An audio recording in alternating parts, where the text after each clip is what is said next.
लोकसभेचा रणसंग्राम। आमचं सरकार आल्यानंतर मोठी पूजा करून राम मंदिराचं शुद्धीकरण करणार, काँग्रेस प्रदेशाध्यक्ष नाना पटोले यांचं वादग्रस्त वक्तव्य। रामविरोधी लोकांनी आधी स्वतःचं शुद्धीकरण करून हिंदू धर्माला मानतो असं प्रतिज्ञापत्र द्यावं, नाना पटोलेंच्या वक्तव्यावर देवेंद्र फडणवीसांची प्रतिक्रिया। निलेश लंकेंच्या पारनेरमध्ये अजितदादांची लंकेंवर सडकून टीका।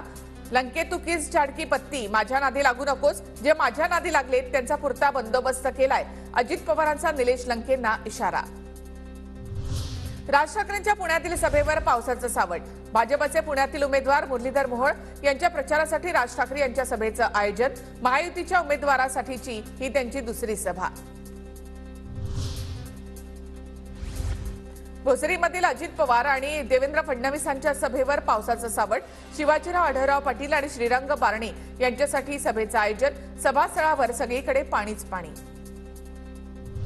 पावसानंतर सुद्धा अजित पवारांचा पुण्यातला हडपसरमधला रोड शो मात्र सुरू। रोड शो करत अजित पवारांकडून शिवाजीराव आढळराव पाटील यांचा प्रचार। मुसळधार पावसामुळे पुण्यातील महाविकास आघाडीची सभा रद्द। रवींद्र धंगेकर यांच्यासाठी शरद पवार आणि आदित्य ठाकरे पुण्यातील वडगाव शेरीमध्ये सभा घेणार होते।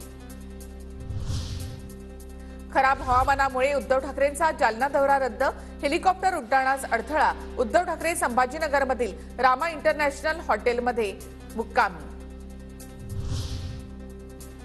मतदानाच्या आधी शिरूरमध्ये पैसे वाटप होण्याची शक्यता। अमोल कोल्हेंचा निवडणूक निर्णय अधिकाऱ्यांना पत्र।